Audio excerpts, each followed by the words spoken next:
So hi friends. So இன்றைக்கி நம்ம என்ன பார்க்க போகிறோம்னு பார்த்தீங்கன்னா, கேஷ்யூ போர்மா எப்படி யூஸ் பண்ணுறது அப்படிங்கிற வீடியோ தான் நம்ம இன்றைக்கி பார்க்க போகிறோம். ஸோ அதர் ஃபீல்டில் இருக்கிற போர்மாவுக்கும் கேஷ்யூ போர்மாவுக்கும் நிறைய டிஃப்ரென்ஸ் இருக்குது. அது ஏன்னு கேட்டுக்கிட்டிங்கன்னா, அதான் அந்த ஹீட்டோட டெம்பரேச்சர் அண்ட் அந்த பொருளோட மாய்ஸ்டரை பொறுத்து அந்த கேஷ்யூவோட length and breadth versus height length எல்லாமே வந்து சேஞ்ச் ஆகும். ஓகேவா? அந்தந்த ப்ராடக்ட்ஸுக்கு ஏற்ற மாதிரி தான் போர்மாஸ் அந்தந்த ப்ராடக்ட்டுக்கு ரெடி பண்ணுவாங்க.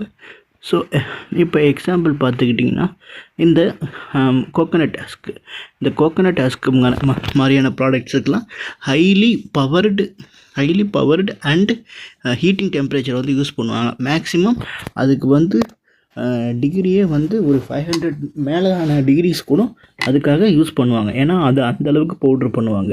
ஸோ அந்த மாதிரி பவுட்ரு பண்ணுற ஐட்டம்ஸ்லாம் மேக்ஸிமம் ஹீட்டிங் ரேஞ்ச் வந்து ரொம்ப அதிகமாக இருக்கும். பட் கேஷ்யூவுக்கு ஹீட்டிங் ரேஞ்ச் வந்து 100க்குள்ளே தான் இருக்கும். 100 மீன்ஸ் 80 தான் கேஷ்யூவுக்கான ரேஞ்சு. ஸோ அதுக்கு மேலே போகாது.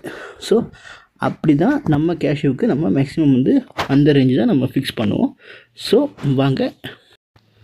அண்ட் தென் ஃபஸ்ட்டு நம்ம கேஷ்யூ போர்மா வாங்கின உடனே அதை ரொம்ப க்ளீன் அண்ட் நீட்டாக வச்சுருக்கணும். ஏன்னா அப்போ தான் நமக்கு அந்த ரிசல்ட் கொடுக்கும். இப்போ மேக்ஸிமம் வந்து இப்போ ஒரு ஸ்டீமாக கூட இருக்கட்டும், இப்போ நீங்கள் ஸ்டீமை இருக்கிறத வந்து அந்த இடத்துல வந்து தண்ணி தேங்கிடுச்சுன்னா உங்களுக்கு வந்து ஸ்டீமை வந்து வரவே வராது. அதனால் உங்களுக்கு வந்து பயிர் வந்து ஹீட்டாகவே அண்ட் தென் டஸ்ட்டு, ஸ்டோன்ஸு, அப்புறம் அந்த ஸ்டீமோட அந்த ஸ்டீம் லைனில் சின்ன சின்ன பார்ட்டிகிள் போய் அடைச்சிக்கும். அந்த மாதிரியான வேஸ்டேஜ்லாம் போய் அடைச்சிக்கிச்சின்னா உங்களுக்கு ஸ்டீம் வந்து ரிசல்ட்டே கொடுக்காது. ஸோ அதுக்காக தான் சொல்கிறேன், மேக்ஸிமம் வந்து ஸ்டீம் பைப் லைன் வந்து எப்பயுமே வந்து க்ளீன் அண்ட் நீட்டாக இருக்கணும். அப்படி இருந்தால் தான் உங்களுக்கு வந்து மேக்ஸிமம் வந்து ஒரு நல்ல ஒரு ரிசல்ட் கொடுக்கும். அண்ட் தென் இந்த விஷயத்தை நான் வந்து அடிக்கடி வந்து அதாட்டி நான் சொல்லிட்டு தான் இருக்கேன். ஸோ பாய்லரை நீங்கள் வந்து ஃபஸ்ட் டைம் வந்து நீங்கள் வந்து போர்மா நீங்கள் இன்ஸ்டாலேஷன் பண்ண போகிறீங்கன்னா, எதுவுமே செட் பண்ணாமல் ஒரு வாட்டி சும்மா ஓட்டி பாருங்கள். அதாவது பைப் லைன் எதுவுமே போடாமல் சும்மா ஒரு வாட்டி ஓட்டி பாருங்கள். ஓட்டி பார்த்து ஹீட் ஃப்ளோ நல்லா இருக்கான்னு முதல்ல செக் பண்ணிக்கோங்க. அப்போ தான் பைப் லைனில் எந்த ப்ராப்ளமும் இல்லை அப்படிங்கிற விஷயம் உங்களுக்கே முதல்ல கன்ஃபார்ம் ஆகும். தேவையில்லாமல் முதல்ல வந்து போர்மா கூட செட் பண்ணி அதுக்கப்புறம் ரன் பண்ணி அப்புறம் ப்ராப்ளம் வந்து அந்த இஷ்யூஸை வந்து ஃபேஸ் பண்ணாதீங்க. ஏன்னா இந்த மாதிரி இஷ்யூஸ் வந்து நான் ஃபேஸ் பண்ணியிருக்கேன். அதனால தான் சொல்கிறேன். ஸோ ஃபஸ்ட் டைம் மேக்ஸிமம் வந்து தனியாக ஊட்டி பாருங்கள். ஸோ நெக்ஸ்ட்டு வந்து ஹாட் அண்ட் ஏரை பொறுத்த வரைக்கும் இதில் வந்து நம்மளால் வந்து டிகிரியை கண்ட்ரோல் பண்ண முடியாது. அந்த ஒரே ஒரு டிஸ்அட்வான்டேஜ் மட்டும்தான் இதில் இருக்கும். ஸோ 90 to 140 டிகிரி செல்சியஸ் கூட இது போகும். ஆனால் முந்திரிக்கு எவ்வளோ தேவைப்படாது மேக்ஸிமம். ஓகேவா? இவ்வளோ டிகிரி போகும், ஆனால் முந்திரிக்கு தேவைப்படாது. பட் இப்போ இருக்கிற டெக்னாலஜியை வச்சு நம்ம ஹாட் அண்ட் ஏரையும் நம்ம ஹீட்டை வந்து நம்ம ஈஸியாக நம்ம கண்ட்ரோல் பண்ணிக்கிட்டு தான் இருக்கோம். And then next loading of cashew nuts. So இது வந்து ரொம்ப ரொம்ப ரொம்ப இம்பார்ட்டன்ட். இப்போ நம்ம லோட் பண்ண போகிறோன்னா ஒரு தட்டில் மினிமம் வந்து ஒரு 7 கிலோ தான் இருக்கணும், இல்லை ஒரு 5 கிலோ தான் இருக்கணும் அப்படிங்கிற மாதிரியான ஒரு விஷயம் இருக்கும். இப்போ நான் வந்து இப்போ ஒரு கணக்குக்கு சொல்கிறேன்னா, இப்போ 120 kg போர்மா 120 kg போர்மாவுக்கு எத்தனை தட்டு இருக்கோ அதை நாங்கள் மல்டிப்ளை பண்ணி தான் இத்தனை தட்டுக்கு இத்தனை கிலோ அப்படிங்கிறதால தான் 120, 500 அண்ட் அந்த மாதிரியான நாங்கள் கிலோஸை நாங்கள் வந்து ரிஜிஸ்டர் பண்ணுறோம். ஸோ நீங்கள் அதுக்கு மேலே ஏற்றுனீங்கன்னா உங்களுக்கு ரிசல்ட்டு அந்தளவுக்கு கொடுக்காது. ஸோ மேக்ஸிமம் நீங்கள் வந்து அதுக்கு மேலே ஏற்றாதீங்க. ஏற்றினா எக்ஸ்ட்ரா கொஞ்சம் டைம் எடுத்து ஓட்டுங்க, அவ்வளோதான். அண்ட் தென் நெக்ஸ்ட்டு பார்த்துக்கிட்டிங்கன்னா, ஸோ செட் த டைமர். ஸோ மேக்ஸிமம் வந்து அந்த டைமரை வந்து கரெக்டான டைமில் வந்து செட் பண்ணுங்கள். இப்போ உங்களுக்கு புரிகிற மாதிரி சொல்லணுன்னா, இப்போ வந்து வெள்ளைப்பயிர் அதாவது கிரேடு பயிர் இப்போ நீங்கள் ஓட்டுறீங்கன்னா ஒரு அரை மணி நேரத்துலேருந்து 3/4 மணி நேரம் வரைக்கும் கூட வச்சு ஓட்டுங்க.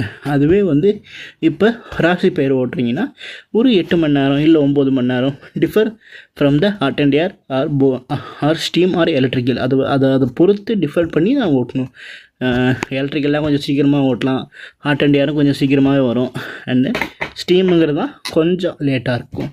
ஸோ ஸ்டீம் வந்து எப்பயுமே பெட்ரு தான். And then moisture the process. ரெகுலராக நம்ம ஏன் வந்து இதை பண்ணுறோன்னா அந்த மாய்ஸ்டர் கண்டென்ட்டை எடுக்கிறதுக்கு தான். இப்போ 5-7% மாய்ஸ்டரை கண்டிப்பாக வந்து அதை வந்து ரிமூவ் பண்ணும். அதே மாதிரி வந்து கலர்ஸும் வந்து நல்ல ஒரு கலர் கொடுக்கும். அதாவது ஸ்டீம் டைப்பில் சொல்கிறேன். அண்ட் தென் 5 to 7% வந்து மாய்ஸ்டர் வந்து எப்பயுமே வந்து நீங்கள் போர்மா வச்சிங்கனாலே 5-2% வந்து மாய்ஸ்டர் வந்து கழியும். மாய்ஸ்டர் மீன்ஸ் அந்த கிலோ வந்து உங்களுக்கு வந்து ரெடியூஸ் ஆகும். அண்ட் தென் அன்லோட் த கேஷ்யூவை அதான் நான் சொன்னேன்ல, கரெக்டான டைமுக்கு வந்து நீங்கள் வச்சு நீங்கள் திரும்பி அதே டைமுக்கு நீங்கள் எடுத்திங்கன்னா உங்களுக்கு ஒரு நல்ல ரிசல்ட் கிடைக்கும். அண்ட் தென் நெக்ஸ்ட்டு அதை எடுத்துகிட்டு போய் நீங்கள் கூலிங் ரூமில் விட்டு அதுக்கப்புறம் கூல் பண்ணதுக்கப்புறம் நீங்கள் ஃபீல் பண்ணலாம். ஸோ அதுதான் வந்து நம்மளோட regular process. And then maximum வந்து ஹீட்டிங் ஆயிலாக இருக்கட்டும் அண்ட் தென் போர்மாவாக இருக்கட்டும், மேக்ஸிமம் வந்து அதில் வந்து நிறைய டஸ்ட் இல்லாமல் பார்த்துக்கோங்க. அண்ட் தென் ஃபேனோட ரொட்டேஷன் வந்து கரெக்டாக இருக்கான்னு பார்த்துக்கோங்க. மோட்ரு வந்து ராங் சைடில் சுற்றுதாங்கிறத செக் பண்ணிக்கோங்க எப்பயுமே. மோட்டரை பொறுத்த வரைக்கும் வந்து எப்பயுமே வந்து கிளாக் வைஸ் டைரெக்ஷனில் மட்டும்தான் சுற்றணும், ஆன்டி கிளாக் வைஸ் டைரெக்ஷனில் சுற்றக்கூடாது மோட்ரு. ஸோ அதுக்கு தான் நான் சொல்கிறேன், 2 பக்கமே வந்து ஒரே சைடில் தான் சுற்றணும், 2மே வந்து ஆப்போசிட் சைடில் சுற்றாது. ஸோ அதையும் வந்து மேக்ஸிமம் வந்து கரெக்டாக செக் பண்ணிக்கோங்க. அண்ட் தென் நம்மக்கிட்ட வந்து கேஷ்யூக்கான கோர்சஸ் வந்து அவைலபிளாக இருக்குது. ஸோ நிறைய பேர் வந்து கேட்டுக்கிட்டு தான் இருக்கீங்க. பட் ஜாயின் பண்ணால் தான் உங்களுக்கு தெரியும் நம்மளோட கோர்சஸ் பிளான்ஸ் பற்றி. ஸோ நீங்கள் டைம் எடுத்துக்கிட்டு கொஞ்சம் யோசித்து பார்த்து நம்ம கேஷ்யூவோட கோர்சஸ்க்கு ஜாயின் பண்ணுங்கள். அண்ட் தென் நெக்ஸ்ட்டு இந்த மாதிரியான பிரச்சனைகள்லாம் வருது. ஓவர்லோட் பண்ணிங்கன்னா உங்களுக்கு வந்து ரிசல்ட் ஒழுங்காக கொடுக்காது, இல்லைன்னா டெம்பரேச்சரோட டைமர் வந்து மாறும், இல்லை நீங்கள் டெம்பரேச்சர் வந்து செட் பண்ணுறதில் மாறிச்சுன்னா உங்களுக்கு பிரச்சனை கண்டிப்பாக நிறையா இருக்கும். அண்ட் தென் கேஷ்யூ ட்ரையரை வந்து ஒழுங்காக செக் பண்ணலைன்னா அதுவும் வந்து உங்களுக்கு வந்து ப்ராப்ளம் கொடுக்க தான் ஆரம்பிக்கும்.